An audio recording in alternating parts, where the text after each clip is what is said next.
A black girl threw her purse on the floor and sank into the sofa. Tears rolled down her face before she even knew why she was crying. Moments later, her father walked in. He saw the pain in her eyes before she said a single word. He sat beside her quietly, waiting. When she finally spoke, the first sentence broke the silence and changed everything. She told him about the cafe, how she had walked in like any other day, how people looked at her like she was an odd shape in a familiar room, how a group of girls had laughed, how a voice had cut the air. "Why is she here?"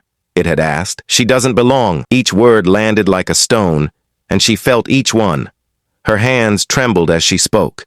She tried to explain the small things, the sideways looks, the hushed jokes, the way friends froze. She had learned to swallow those moments. She had learned to smile and move on. But that day, the laugh reached her in a new way. It felt public. It felt like a spotlight. It felt like shame. Her father listened without interruption. His face did not change. He kept his calm. When she finished, he took a long breath. He looked at her with eyes that had seen hard things too. Then he said something simple and sharp. "You must never think you are small because they say so." She blinked. Tears blurred his words. "But how?" she asked. "What can I do alone?" He held her hand. His fingers were warm and steady. "You start by refusing to believe their story," he said. "You tell your story instead." Those words landed like a seed in dry soil. They did not sprout at once. That night, she could not sleep. The cafe's laughter replayed in her head like a loop. Her father's voice played too. It sounded different in the dark. "Tell your story." She opened her laptop. Her fingers hovered above the keys.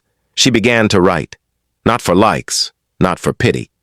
She wrote to name the pain, and to make that pain true to someone other than herself. At first, few eyes read her words. Then one person shared, then another. Messages came in the night. "Me too," they said. "Thank you," they said. The small ripple became a wave. The cafe's name trended. People wanted answers. Her phone buzzed until her battery died. She sat in silence and stared at the dark screen. The quiet felt like the hour before a storm. The next day, reporters arrived at the cafe. The owners apologized on camera. The girls who had laughed looked away. Some people stood with signs. Others argued online. Maya, the girl on the sofa, watched as the world turned. She felt nervous. She felt exposed. She felt strangely alive. Her father squeezed her hand and said, "You did right." But not everyone forgave easily. Some messages were cruel. Some accused her of seeking attention. Each cruel note cut her anew. Each one asked her to close up again. She thought of the purse on the floor. She thought of the sofa where she had fallen. And she made a small decision. She would not let them move her back to silence. At college, students gathered. They called themselves a small club at first. They pasted posters. They planned meetings. They spoke of fairness. Teachers listened. The principal agreed to hold an assembly. Maya spoke at that assembly. Her voice shook, but it reached ears. A girl in the back started to cry. A boy stood up. Applause did not fix everything, but it helped. After the speech, a message came from one of the girls who had mocked her. "I'm sorry," it read. "We were wrong. I felt stupid when it happened." Maya read the apology twice. Something soft opened inside her. She typed back, "I forgive you, but do not forget how it felt." Forgiveness, she discovered, was not weakness. It was a choice. Days turned into weeks. The cafe changed its policies. Staff had sensitivity training. Local groups invited Maya to speak. She met people who had felt the same pain. Her story became a mirror for others. They saw themselves in it and found new strength. But change outside did not erase the old hurts inside. They returned in small ways. An old classmate made a joke in front of others. A bus passenger stared too long. Each time the wound opened again, she remembered her father's words.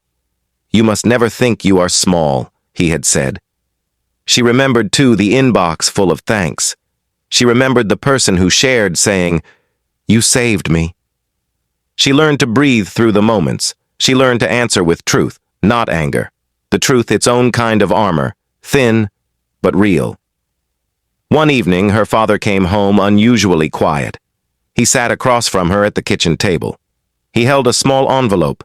Inside was a letter from his own past. He had once been mocked, too. He had once walked away. He told Maya how he had stayed silent for years, how he had let the shame live inside him. He looked at her with eyes full of regret. "Don't do what I did," he said. "Stand now. Speak now.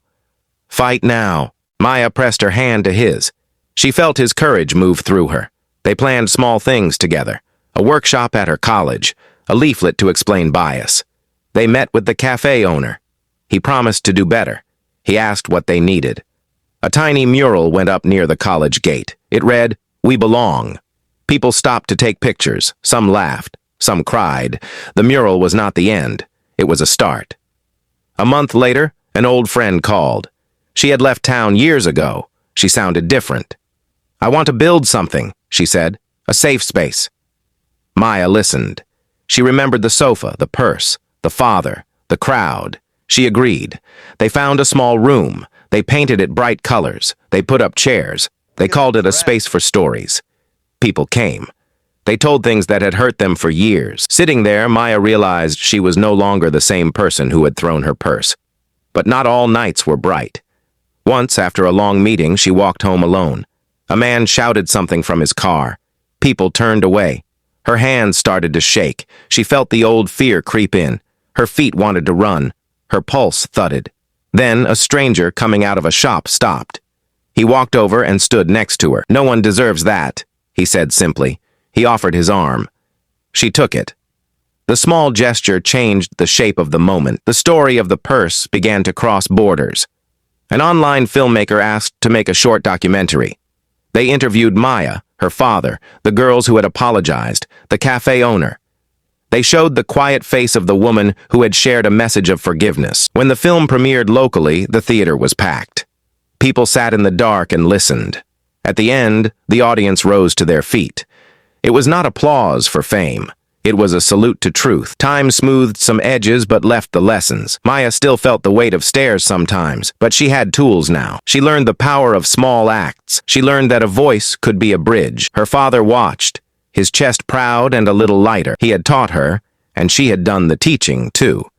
They both had been changed by the same night. One afternoon, a package arrived. Inside was a book. It was a small collection of letters from people who had found courage because of her story. They wrote about small acts of change.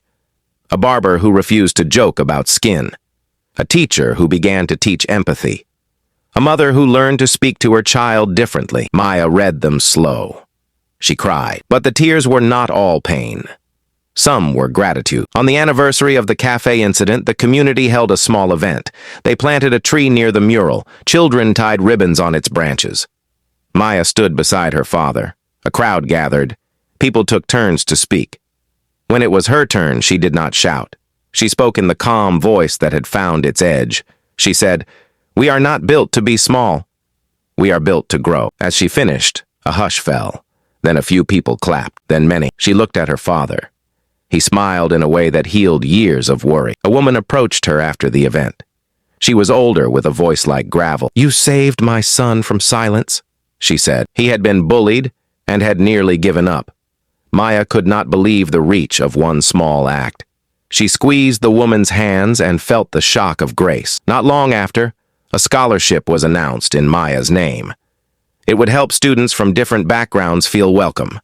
It would fund workshops and safe spaces. Maya thought of the purse on the floor. She thought of the sofa, the father, the long night writing. She understood that a wound could be a doorway. She had walked through it and found a path for others. There were still hard moments. An old classmate's rude comment at a reunion, a rude headline in a blog. Each time, she felt the old ache. But then she remembered the letters. She remembered the mural. She remembered the tree with ribbons. Her life had become a net. When she stumbled, others held her up. When others fell, she could hold them too. Years later, she stood before a small auditorium. Her hair had a few silver strands. She had more lines by her eyes. But her voice had grown strong. She told the story of the purse. She told it simply, short sentences, plain truth. At the end, she said, "They mocked me in a crowd. They taught me a lesson I did not want. The lesson was this: never give your power to someone who would take it from you." The room was silent. Then it stood and cheered. On the way home, her father walked with her in the evening air. He did not speak at first. The city sounded soft around them. Finally, he said, "You turned pain into purpose." She looked at him and smiled. "You turned silence into a voice," she replied. They walked a little further in the quiet, holding the small peace they had made. The twist was small and gentle. The girl who had once wanted to disappear became the one others looked up to. She had not sought attention. She had sought justice. But justice had come with a gift she had not expected. It gave her a life with meaning. People still judged. People still guessed. The world was not all kind. But she had learned to stand in it anyway. In the end, she learned the deepest lesson. No one can make you less unless you agree. No one can make you small unless you accept that story. You can choose to believe them, or you can choose to write your own pages. She had written hers with simple sentences, firm steps, a steady heart. She kept the purse in a box, not as a trophy, not as a scar. She kept it as a reminder of the night that hurt, of the night that taught. Every time she opened the box, she felt a small shock, a memory. And then she smiled, because she knew the next line of her story would always be written by her. The last thing her father said to her years later was still simple. "You were never small, child." She laughed softly and shook her head. "I had to learn it," she said, "and then teach it." He nodded. The light in his eyes was the light of a man who had seen his child grow brave. So when someone in the future finds themselves on a sofa, purse on the floor, tears falling without reason, may this story find them. May it remind them that a voice, once used, can change more than one life. And may they remember that standing up is not a single moment. It is a long line of small choices. The end of one hurt can be the beginning of everything. The world changes only when we stop asking for permission to be equal and start living like we already are.